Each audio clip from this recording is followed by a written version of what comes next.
Welcome to Indian Tech Icon Spotlight Silicon Valley chapter, where we celebrate bold ideas and the leaders behind them. I'm Sheetal Acharya, and today on the Spotlight we have our wonderful guest, Mala Ramakrishnan, who is an engineer, entrepreneur, and product visionary. From launching her first startup at 21 to leading multiple successful exits, Mala is currently the founder of Progressive Ventures and leading a non-profit organization. She is a true visionary and an innovator and also a change maker. Hi Mala, welcome to the show, and it's truly a pleasure to host you today. Thank you for having me. Wonderful. So Mala, I'm excited to know about your journey. You launched your first startup when you were just 21. Yeah. So what motivated you to take that, big leap, and what was the kind of confidence you had that time to take that leap? Yeah, it's the company of people at Stanford University where I was a graduate student. I didn't have the confidence, honestly. I made two friends who believed in me and took me along. And I think I've been very lucky to have people around me who've always believed in me and supported me. Mm-hmm. So it's all about who you surround yourself with. Oh, yeah, that's great to know. So, when you were so young at that time, you started like out of, it's like a new kind of thing, right? It's nurturing a baby kind of thing when you start your own venture. So what was the experience like during that time? What are the challenges you faced and what are the learnings? So I was 21 years old. It was about 9 months in that I had just landed in the country. Maybe a year. I made a couple of new friends while I was a graduate student. Both of them are very entrepreneurial, amazing people. And they invited me to join them to start this company. And we said, let's write a business plan. And we won first place. And we got seed money from venture capitalists. And that really, completely changed my perspective, because I come from a background where none of the women were allowed to work. None of them were allowed to go to college. So at that time, I remember thinking, oh my gosh, I just don't have this background like these other two guys. And I used to tell them that, saying, you two have entrepreneurship backgrounds and I don't. And I didn't realize the value of the friendship at that time, right? But it really transformed me to think that I can be empowered to lead as well. I can start a company as well. And we went and rented office space in Mountain View. We got some refurbished hardware. And that's how the first company was born. I was like, coding everything myself, right? We were all young engineers. Very transformative. We did sell to 11 customers and the company exit by sale eventually. And I went on and worked as a software engineer and then product manager, product marketer, started my second company and then third company. And every time I realized that you need someone to believe in you and give you a chance, which is what has happened for me multiple times. And I want to be that person for others. And that's why I started the venture firm last year, saying, well, if so many people believed in me, it's about time I did the same. Now I'm in my 40s. And if my mom, who couldn't even go to college or who was, struggled to get to college, got me into Stanford University and I had this opportunity to start 3 companies, what can I do for the next generation to come? So it's a very mission-driven organization. Progressive Ventures is incorporated as a regular venture firm, just like anyone sitting in Sandal Road. And we invest in seed stage B2B companies. We invest if there's at least one underrepresented founder on the team, ideally a woman. And 50% of our investments are women at this point. All of them have one underrepresented founder. No, that's wonderful and incredible journey, I must say. Now, talking about women as entrepreneur, right? We were talking off camera. There are not many women who, take or who have that much confidence to start their own company or venture. So what do you think are the challenges commonly faced by women? And even at the top positions, if we see, you don't see many women. Yeah, I think it's just that women have been systematically held behind in every culture, in every country across the globe in our history. If you go look at it, it's just, it's crazy. And the thing is, either you can claim victimization or you can say, well, now is the time for change and I have been empowered, right? And I feel the latter, that if you go into the victim mindset, you get really angry and then you cannot be functional. But you could go that route. And I find a lot of women going that route. And then that's like a negative spiral. And then there are others who are like, I'm just going to survive because I have a mortgage, I have children, I have a marriage I need to keep. And so they just land up working like these mid-level jobs. They never step up and lead because of the fear of losing what they have, right? And so I think it's more that now we need to say, this is our time. right? In the United States, especially sitting in California, there is nobody telling me that I cannot be an equal. I can open a bank account just like a man can. As late as the 90s, women could not open a bank account without a male co-signer. That's true. Right? In the United States, which is just completely bizarre if you think about it. I have voting rights. I'm a citizen of the United States. I'm empowered in every way, equal to any man. Of course, there'll be biases. But instead of looking at the biases and feeling a victim, I choose to say that I have everything I need. And I'm going to be just as big as any of those big guys sitting on Sandal Road or anywhere else in my universe. And I think every woman is capable of that. So part of the reason why I'm doing it is because when a woman sees me do it, they'll be like, if she can do it, I can do it.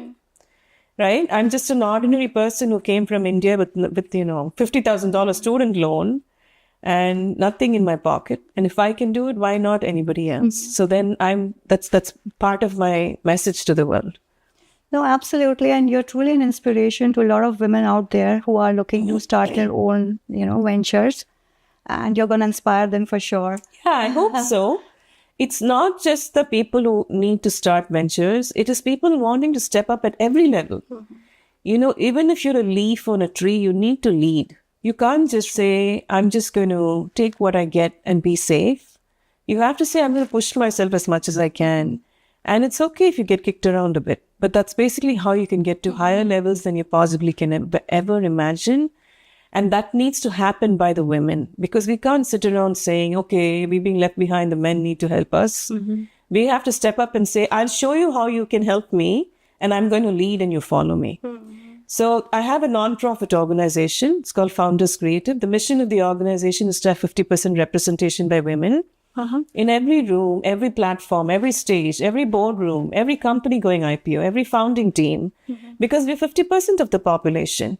We can't be less than 2% of investments in venture money, right? And I think 0.2% of GPs, general partners, are women. It's just like such a small percent of the population. And venture capital is where we need to make a change. Because if you look at the stats, I think 0.02% of companies born in the United States every year are venture-backed, which is such a small percent of companies. But that accounts for 20% of the GDP of the United States. So if you really want to pick an area that makes the most impact, that is in venture capital, right? And so if I can change that, even just a little bit, a microcosm in my lifetime, and that starts a movement so that over a period of time, just one woman needs to go IPO on Wall Street every year, which isn't happening today. That can make that shift, right? Over a period of time, my vision is that we're just 50% of everything. Then there won't be bias. We won't get interrupted. We won't be treated differently because we're the norm.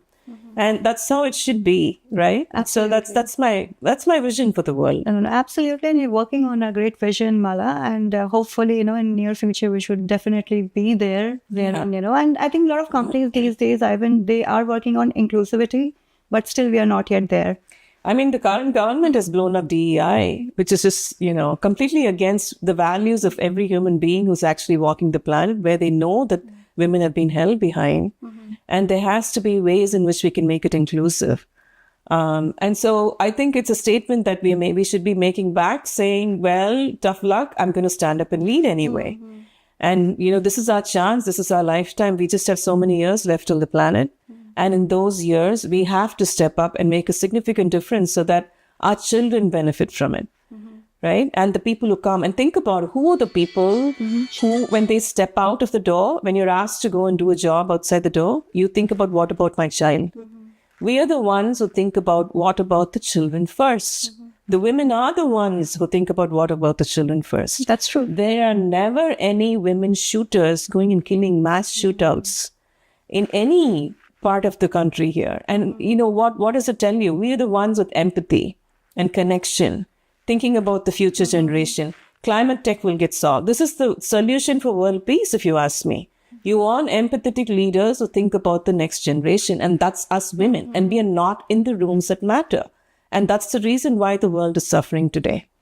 So, yeah, that's the reason why I'm stepping up to do what I am. So, Mala, we were talking about the support system for women. So now let's talk about the pillar of support. Who is the pillar of support for you? Let's talk a bit about your family, from where you get that strength. Yeah, absolutely. my mother lives a mile away, and I have two sisters who live within a 3-mile radius of where I do. Oh, wow. My husband and I have been married for 22 years. And I just safeguard myself when it comes to the company of people. And they are my closest. I do have friends, I do have neighbors, but the closest people are my husband is my favorite person in the world. And then I have my sisters and my mother, who's always been there from the time I was born, right? I'm the youngest in the family. So I think I have a gift there for sure, that I have a very supportive family.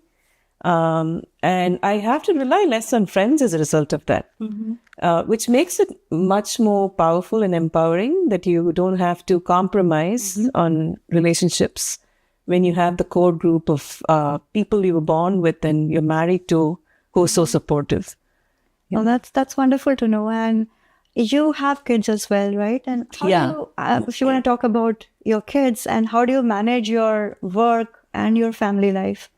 So I have two boys. They're now 16 and 13, and they're very independent people. They're now almost adults. They're teenagers, and we've always raised them to be independent, and they've always seen me working.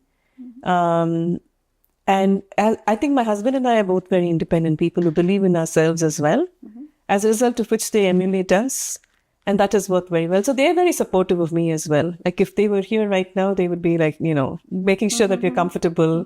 When I travel, they usually like trying to carry my bags for me. Wow. And they're very sweet. Yeah. So I think the father is the role model. And I got, I definitely chose well. I can't say it was not all luck. We did pick each other. Oh, wow. And he's just super supportive. He can run the home without me. So when my boys see him cooking in the kitchen and caring for me and being kind, then they do the same things.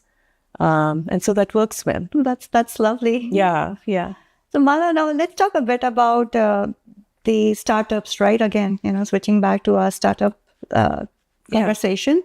Now, Bay Area is the hub for all the startups and VCs. Now, what is your experience when we talk about India? Now, there are a lot of unicorns coming out from India.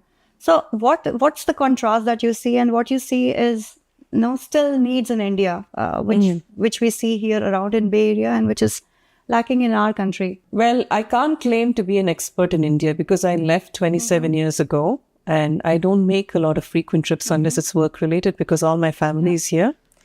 And when I left the country, it was a closed market economy where the government, the public sector held a very massive control on just about everything. And so the privatization has definitely changed the way things work there. And I truly believe Indians are hardworking, ethical, very intelligent, smart people who are able to thrive and be very entrepreneurial by nature. And so it's only, that's the only thing that can happen, that we'll end up building unicorns out of India. When you have that dynamic where there's privatization and there are people who are so smart and hardworking, it's only bound to happen. The unique thing about the Bay Area is it's a very unique system that's been built around Stanford University. That Sandal Road has now been created. I think 10% of all venture firms are on Sandal Road, right? And so it's a very unique ecosystem that even where I live in now in Palo Alto, I call it my circle of influence. Just a 3-mile radius of my house, if I can have an impact on the global economy because of the people who live here and the wealth that's built here, right? Think of me, when I came to Stanford in 98, Sergey Brin and Larry Page, the founders of Google, were in Stanford with me. I took a course with them. And then the prof that taught me operating systems went and started VMware, right? And that's as common. What happened with me is so common in the Bay Area. You'll meet a lot of people that this happened to. And so the network that we have is phenomenal. So creating that kind of unique ecosystem is really hard anywhere in the world, I'd say. And so that's another reason why I need to step up, because I have this advantage that I need to give back. And the thing about India is that India is very regulated at this point, and it's insanely hard to understand how to work with the country sitting here in California and Silicon Valley, unless you have somebody in India who's related to you like a brother or someone you can trust.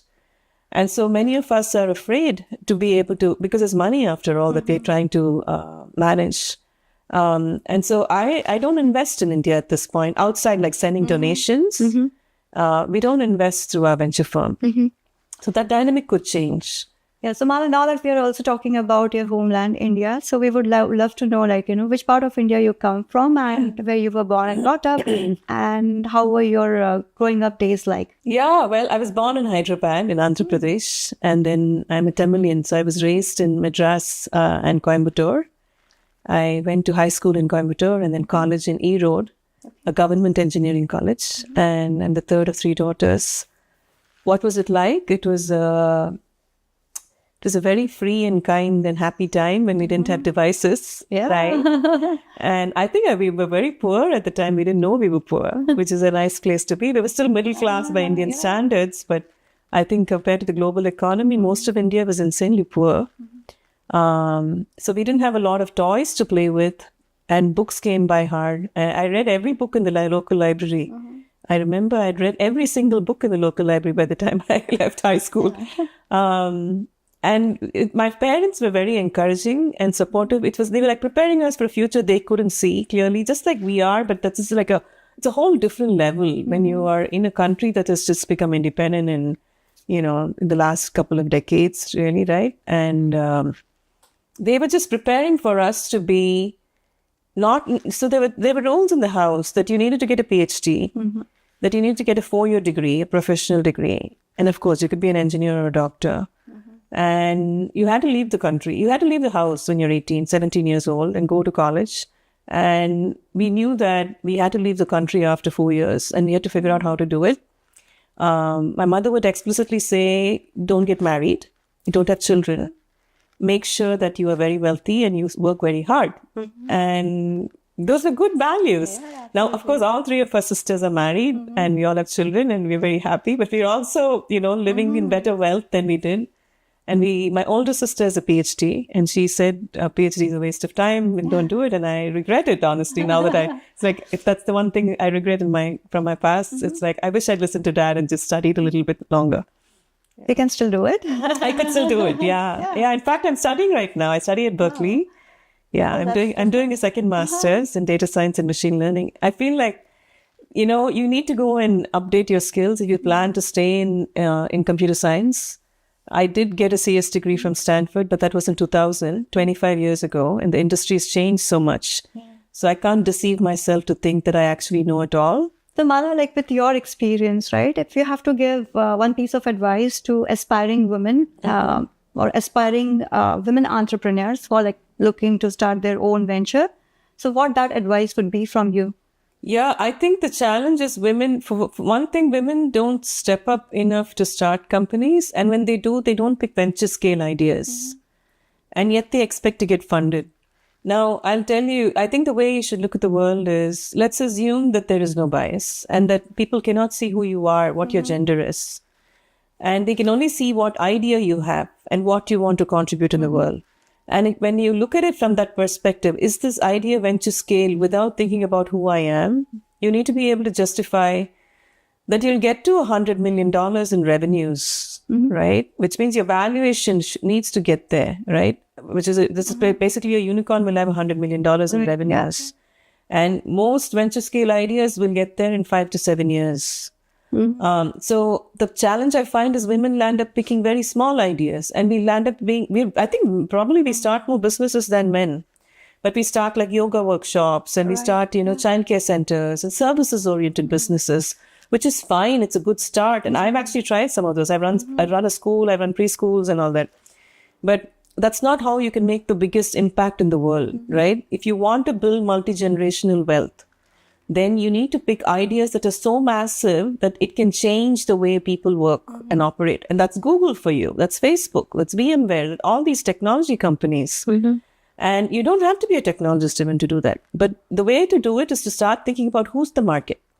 How big is the market, right? And how much money can I make per unit in this market? And does that add up to a number where it can be $5 billion worth? If it's at least the TAM is $5 billion worth, then at least multiple of you can exist in that market, which will be necessary. When you go IPO on Wall Street, you will not be the only company doing what you are. You'll have competitors who are as big as you or as large or much larger than you. So the market size has to be massive because each of you is making $200 million in revenues at least when you go IPO. right? So when you go IPO, typically the metrics will be that you're making 200 million in revenues and you're growing 50% year on year. So just imagine how massive that organization has to be. And I think we'll end up thinking too small. Right. And so we don't. But if you think small, at least try and think of an acquisition. And if you can't do any of that, just do it anyway. Just step up and lead and you'll learn the ropes, right? Yeah, no, I think the wonderful takeaway is, creating the huge impact. Make a big impact. Yeah. And do the math behind that impact and calculate backwards and see, can you actually achieve that goal, right? In 5 years, if you want to hit $50 million in revenues, then today you need to be at $1 million in revenues. And in 12 to 18 months, you need to be at 10 million in revenues because it takes time to grow. So now to get to 1 million today, what do you need to do? And then work backwards from there and make sure the market is massive enough. I think the world is there to support you if you decide to become big and make a big impact. Yeah. Yeah, no, wonderful takeaways. And thanks for sharing that insight with us, Mala. Thank you. It's been lovely talking to you, Mala. And we are just, nearing end of our wonderful conversation. So at the end, we have a segment called as the rapid fire round. Okay. So I'll be asking you some interesting questions. Okay. So are you ready? Yeah. Stanford Library or Palo Alto Coffee Shop? Where do you get best ideas? Palo Alto Coffee Shop. That's where I think most of the ideas are coming from. Well, that's where the people network, right? The venture capitalists and the founders. Stanford Library is much more, it's quieter and it's deeper thinking. But ideas come in collaboration. I hope the coffee shops are not asking for the equity from the startups. Not yet. Don't tell them. That's a good one. I have just triggered an idea. Okay. The other one, if startup life were a movie, would yours be a drama, comedy, or a thriller one? Oh, goodness. Depends on which startup. Okay. The first one was like a romantic tragedy. I'll ask you in detail. That would be like off camera. Well, the second one was I can do it all myself. So it's kind of like, I was like the solopreneur who thought I could do it all and I couldn't do it all. Right? Like He-Man or the She-Woman. I wanted to call you, want to tag it as the comedy kind of? It's comedy, yeah. Okay. Well, it was comedy for sure. You were learning, like? It was learning, yeah. Okay. Yeah, very informative. The third one was, I think I had a great partnership with my co-founder, my third one. And I think I learned and grew a lot more than the other experiences, which is interesting considering the older I am, you expect to grow less. But in fact, I think I grew a whole lot more. And I also realized that the fact that men want to support me and I'm not alone in the world, right? And there are male investors who invested in me, male counterparts who've co-founded companies with me, who've given me customers, right? All kinds of things that you need in order to thrive as a businesswoman. And so those partnerships I learned to build in my third company. Okay, that's wonderful. Now coming to the next question, very simple one. What's your comfort food? Oh, I eat rasam and rice. Oh, very nice. Yeah. I remember, eating best of the South Indian food when I was in Chennai. Yeah, so I still recall, still have those memories. But yeah, absolutely. If you had to live in another country for a year, where would you go? Oh, I want to live in Portugal with my husband. Any specific reason? I'm an immigrant, so money is one of the reasons, right? If I rent my house out in Palo Alto, we can cover our livelihood. We don't have to work. But I want to do yoga on the beach and just play with my dog and, read a book and not do much. Okay, that's what Also, I think there's an opportunity for us to continue our venture investments. And I think Europe is a good place to go because people want to get European citizenship. And so they may want to invest through my fund to do that. And so I can support the local economies that way while continuing to nurture women. That's a good idea. So it's a long-term kind of... It's a good idea. And I think it's always go to a place which is like, not yet there. Like, if you compare it, especially with the technology hub here in Bay Area. Yeah, but I don't know if it's practical to live anywhere else after living there, That's true as well. Okay. The last question. If your life had a tagline, what would it be? Oh, the empowered. Okay, you want to make it a bigger one, like one-liner? Yeah, she came and she conquered and she's empowered Oh, and wonderful. she's glorious and glorified and grateful. There you So, go. yeah. Thank you so much, Mala. You played really well, and thank you so much for Thank all the you. wonderful insights, sharing your experiences. And I'm sure, like a lot of women out there, will get inspired after listening to and watching to this podcast. Thank you so Thank you much. so I much. really enjoyed it. Thank you, and lovely meeting you. Nice meeting you. Thank you.